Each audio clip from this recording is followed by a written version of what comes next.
Hi there, this is Craig Beck from StopDrinkingExpert.com. Welcome to my video blog today. And today's video is in response to an email from a member of my online coaching program, Ashley. And she asks this question. She wants to stop drinking, but she has two specific problems in that she's in a new relationship. And quite quickly, the habit of drinking wine at the weekend, slobbing out on the sofa, watching TV, has become the norm. That's what they do. So how does she deal with that?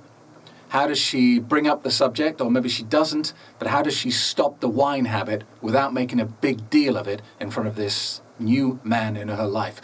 The second problem is at work. She socializes with work people a lot and they always drink. She's always drank with them. How does she suddenly stop drinking without it becoming an issue?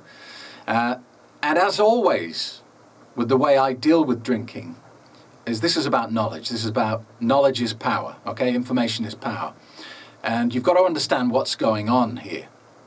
Because alcohol's a weird thing in that even people who deeply love you are so addicted to it that they don't want you to stop, even if it's good for you. Even if you stopping drinking, which it almost assuredly is good for you, even people who love you don't want you to stop.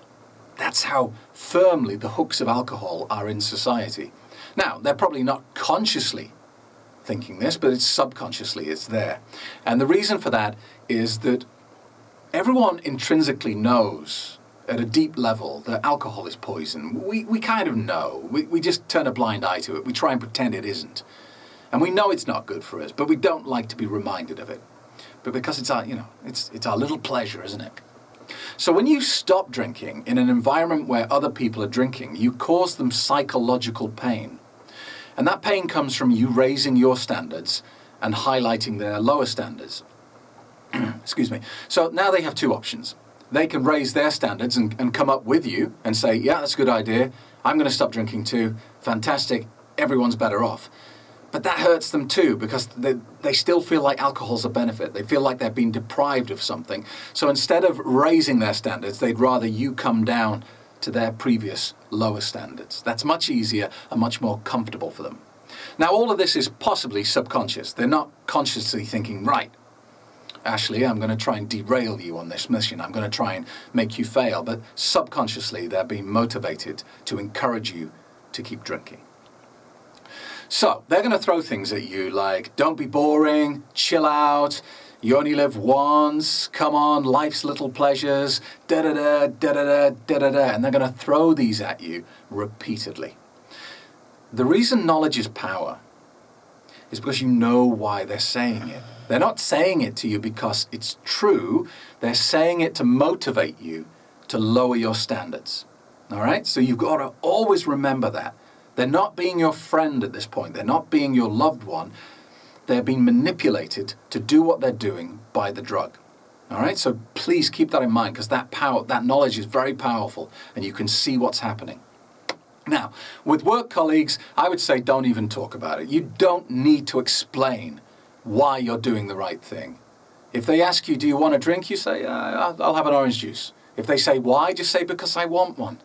Don't make up excuses. Don't say I'm on antibiotics, I can't drink, or I've been drinking too much lately, or don't make up. You don't need to get into this.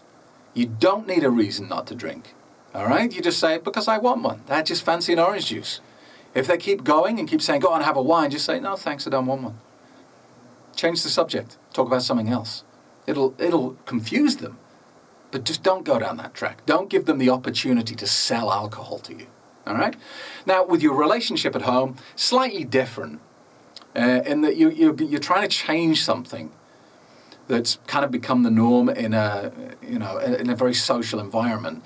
And so I would personally, in that situation, I'd have a chat with your other half, but not make a big deal about it. And certainly don't say, alcohol's a big problem for me, I need to stop, or anything like that. You don't need to portray yourself as an alcoholic. You can just say, look, I'm going to lay off the wine for a bit. All right? You don't have to say forever, even if your intention is forever. But what you need to do is you need to get that other person to buy in to what you're doing. You need to get them actively involved. So I would get them to say that they're going to help you.